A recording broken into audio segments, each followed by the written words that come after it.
Helicopter Mom versus Jimmy Buffett's Dad. Comedian Michelle Bartow thought the hard part was over when she and her husband welcomed twins after struggling with infertility. Little did she know.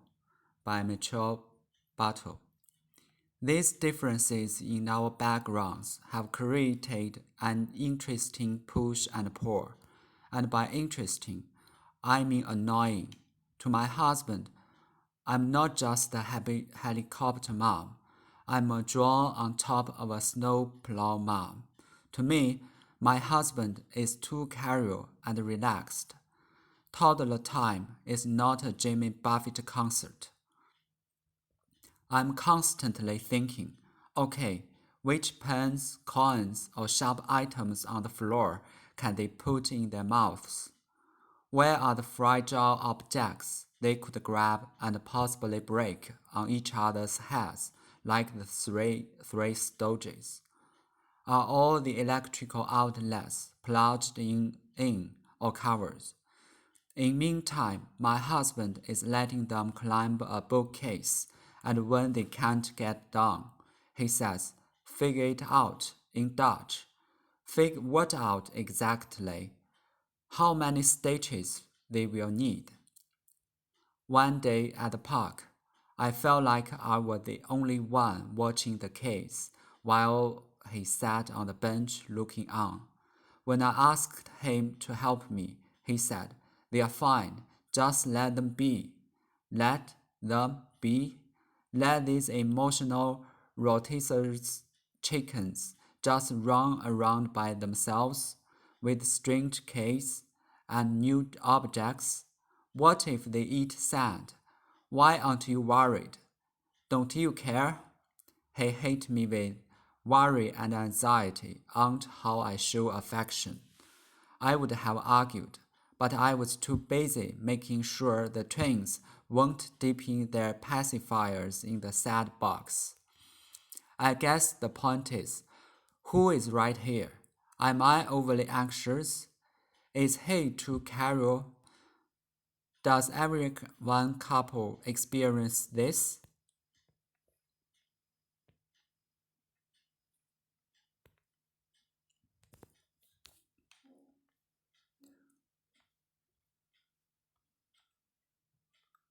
For millions of jobless, Christmas is a season to endure, not celebrate.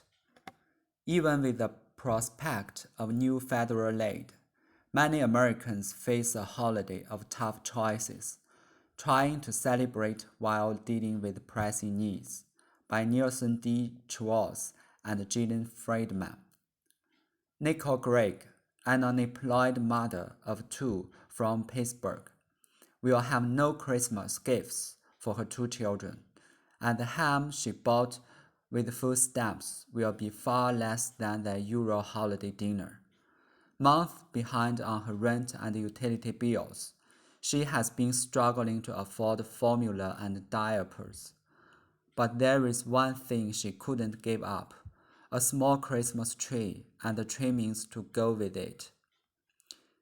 Mrs. Craig spent the last $7 in her bank account on tinsel, a symbol of light in the darkness of 2020. It's my baby's first Christmas, she said. I wanted him to be able to see a Christmas tree. Although Miss Gregg, 42, lost her job as a counselor for at-risk youth through no fault of her own, she can't help blaming herself when she sees Christmas decorations and other reminders of a holiday she can barely celebrate. I don't even want to think about it because I feel so bad for my kids, she said. It makes me feel like such a failure. For Miss Craig and millions of other Americans who lost their jobs because of the coronavirus pandemic, this is a holiday season more to weather than to relish. With our employment benefits running out and our forgiving job market offering few berths, This Christmas will be remembered by many of painful sacrifices, not the joy of exchanging gifts and partaking of festive meals with family.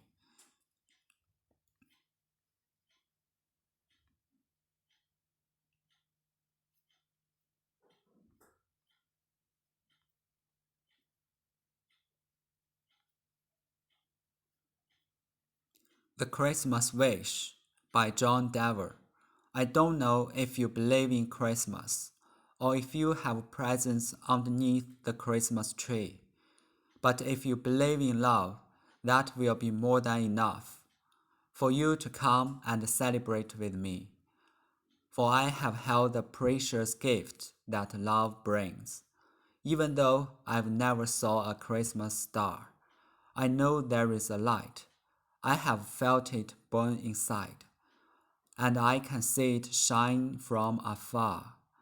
Christmas is a time to come together, a time to put all differences aside, and I reach out my hand to family of men, to share the joy I feel at Christmas time, for the truth that binds us all together.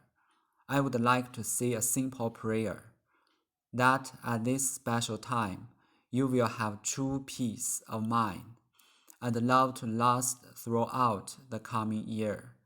And if you believe in love, that will be more than enough for peace to last throughout the coming year. And peace on earth will last throughout the year.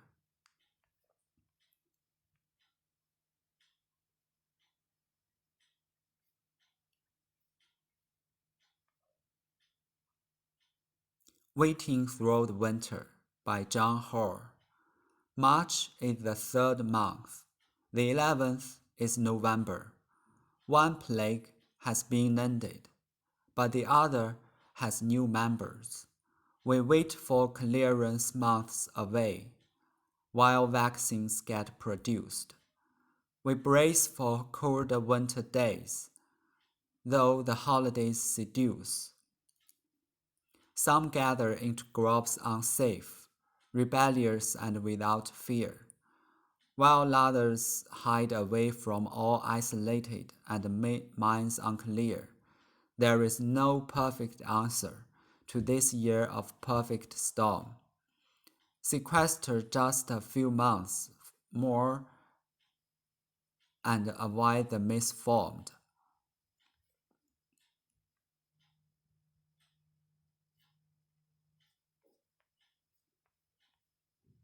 A Key to Healing Our Divide by Liu Babato. The country I live in has a pretty bitter divide between many of its people, and I'll admit that it often feels hopeless to me. If you don't live in the US, I'm sure you can see a similar divide in your country as well. People judging each other, angry and fearful, feeling very little understanding and compassion. We are all doing it and blaming the other side. So what can we do to heal this divide? For me, the answer lies in compassion. Compassion for others in our country and in the world who are suffering. Compassion for our neighbors, for people who have different views, for people who are afraid and who just want a good life. Compassion for ourselves as we try to make our way through a difficult situation. But compassion is difficult right now, so just telling people to have compassion doesn't work. The problem is that our views about who is right and wrong are getting in the way of compassion and healing the divide. So the real key to this is in setting aside our views and setting aside being right. The real key to healing this divide is letting go of what we think we know. It's only when we let go of what we think we know that we can be curious about the other side. Try to understand why they do what they do, why they feel the way they feel. Try to step into their world and get them. It's only when we let go of our knowing and step into not knowing that we can really see their side and feel compassion for them. Once we do that, the compassion can come and the healing can begin. Set aside what we think we know. Open to not knowing how things should be. Open to curiosity about their side. Open to feeling compassion for what they are going through. Let's connect with each other and come together.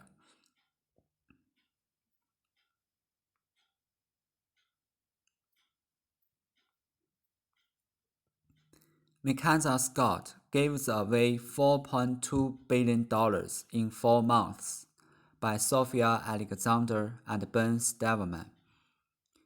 Mackenzie Scott is giving away her fortune at an unprecedented pace, donating more than $4 billion in 4 months after announcing $1.7 billion in gifts in July. The world's 18th richest person outlined the latest contributions in a blog post Tuesday, saying she asked her team to figure out how to give away her fortune faster. Scott's wealth has climbed $23.6 billion this year to $60.7 billion, according to the Bloomberg Billionaires Index, as Amazon.com Inc., the primary source of her fortune, has surged.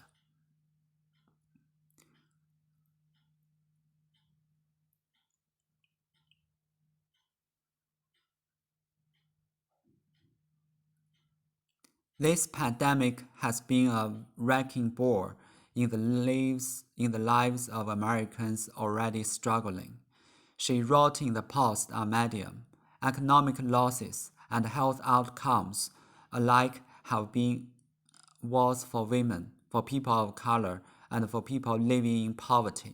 Meanwhile, it has substantially increased the wealth of billionaires. Scott's gifts this year approach $6 billion, which has to be one of the biggest annual distributions by a living individual to working charities, according to Melissa Berman, Chief Executive Officer of Rockefeller Philanthropy Advisors. Berman said Scott's donations show that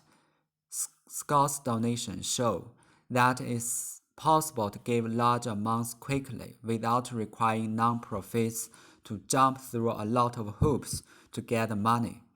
The size of Scott's gifts may also disprove a common theory that it's hard to deploy vast amounts of money without running into trouble or proving waste.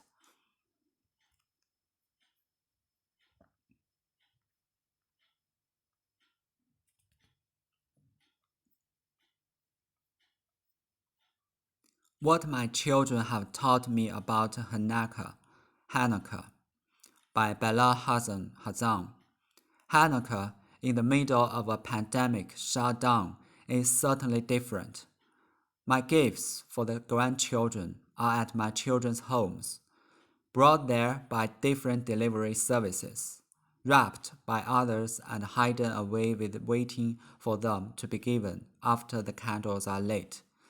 This year, there won't be any celebration at my home, and the house feels so empty and quiet.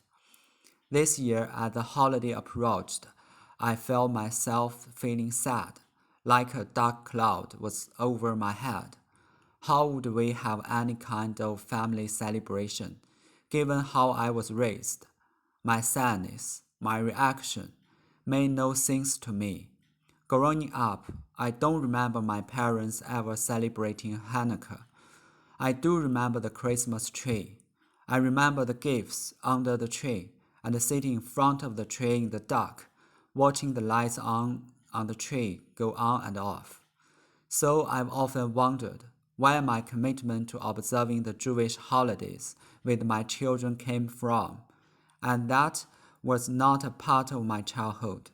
I've always had a strong desire to teach my children about their Jewish heritage and our traditions.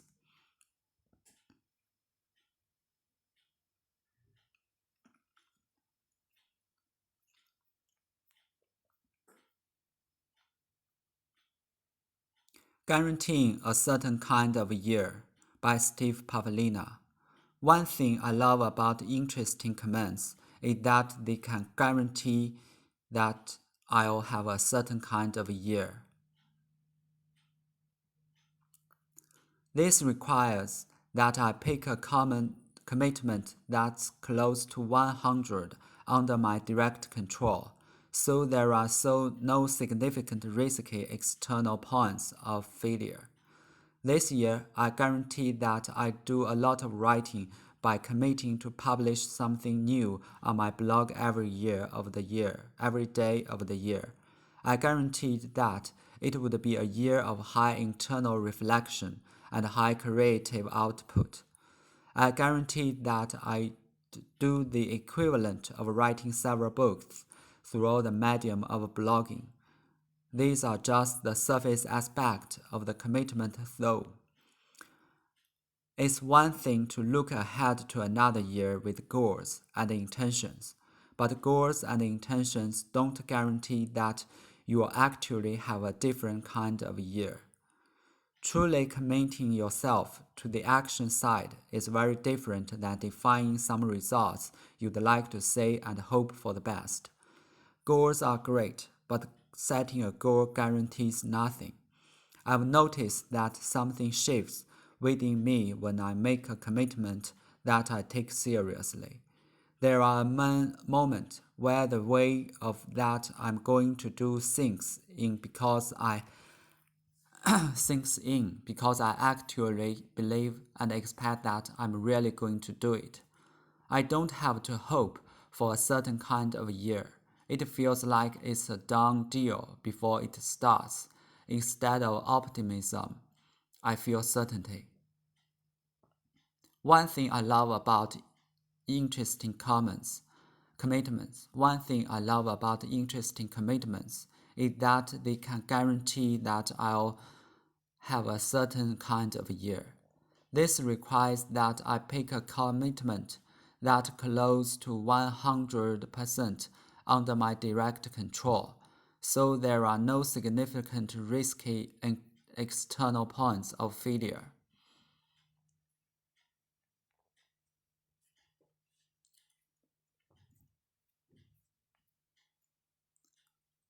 The Queen's Christmas Broadcast by Queen Elizabeth II. Every year we herald the coming of Christmas by turning on the lights.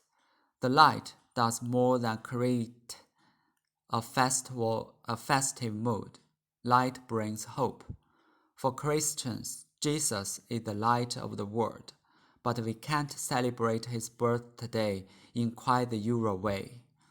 People of all faiths have been unable to gather as they would wish for their festivals, such as Passover, Easter, Eid, and Vaisakhi.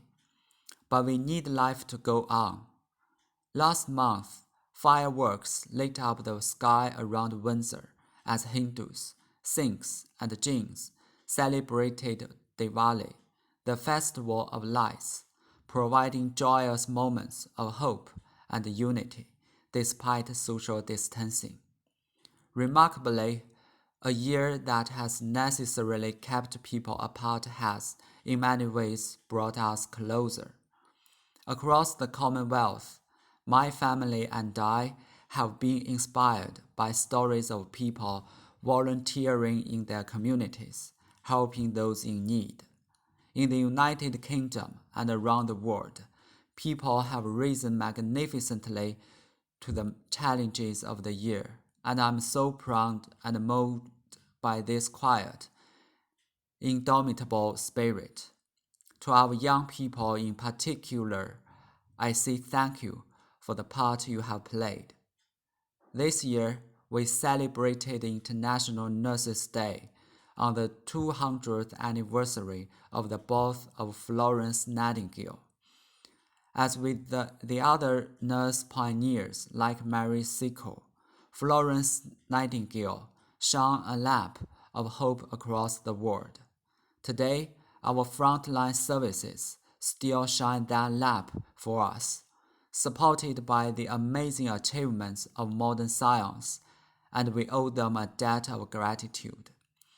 We continue to be inspired by the kindness of strangers and draw comfort that, even on the darkest night, there is hope in the new dawn.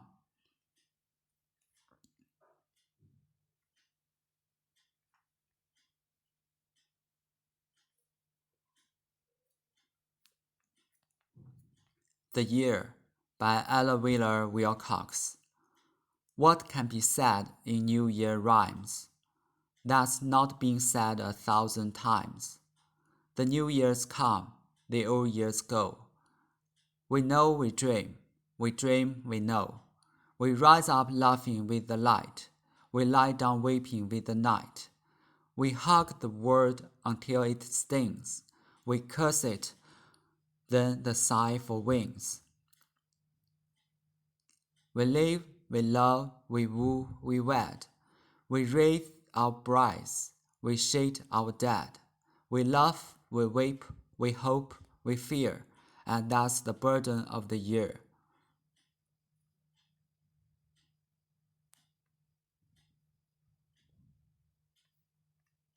Why don't we forget how to ride a bike? The way memories are anchored in the brain plays a role, neuropsychologist Boris Suchin explains. By Boris Suchin. Most of us learn how to ride a bike during childhood, but as we grow older, many of us stop riding and put those once beloved bikes in storage.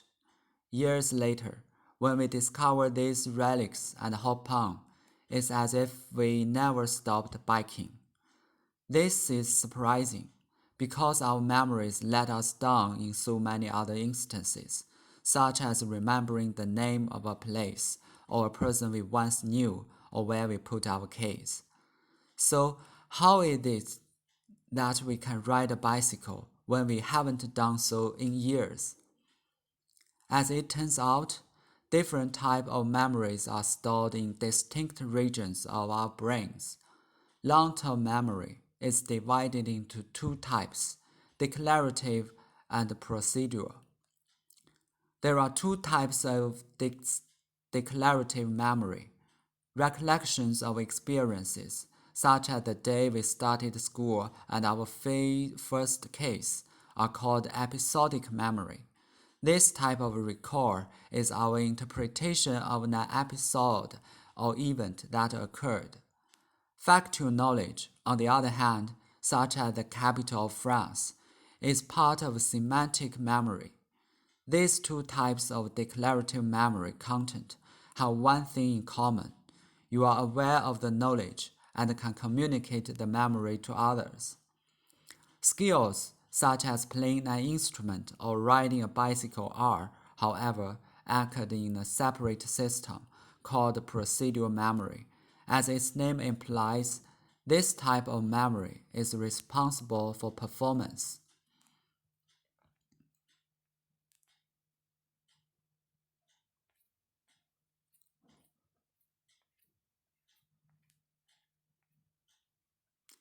Is there such a thing as too much freedom? By Derek Silvers. I've always used freedom as a compass to guide my decisions. We moved a lot when I was a kid. I lived in 5 states and countries by the time I was 5. I left home at 17 and went off to college as far away as I could. I joined a circus for 10 years. Then I quit my last job in 1992, vowing to make a living making music and never have a job again. A few years after I started my company, I delegated all of my responsibilities, making myself unnecessary to the operations of my company, so that I was free to go, live anywhere, and do anything. My email was filtered by the customer service staff. Hardly any needed my personal reply, so I was free to go days without checking email. I gave away most of my stuff, including my entire recording studio, to my employees, so all I had left were some clothes and my laptop, free to travel lightly. I moved to London for a year, just because I could. I hardly told anyone I was gone. Most people thought I was still in Portland. Then I went to San Francisco for a few months, India for a month, and Iceland for a month. Friends back home would say, "So what did you do in Iceland?" I see. Same thing as you. Same thing I'd be doing anywhere else. Just programming, working, writing, reading, living. Living the laptop life, location agnostic. I had done it. I'd reached the final destination of my lifelong pursuit of freedom. Awesome and overwhelming. So, wow, now what? Where do you go when you can be anywhere and don't have to be anywhere? What do you do when you can do anything and don't have to do anything? What if you had no ties, nothing holding you to any one place? What if you had unlimited plane tickets? What if you never had to work again? Is there such a thing as too much freedom? This story isn't coming to some conclusion where I answer the question. I'm still living the question.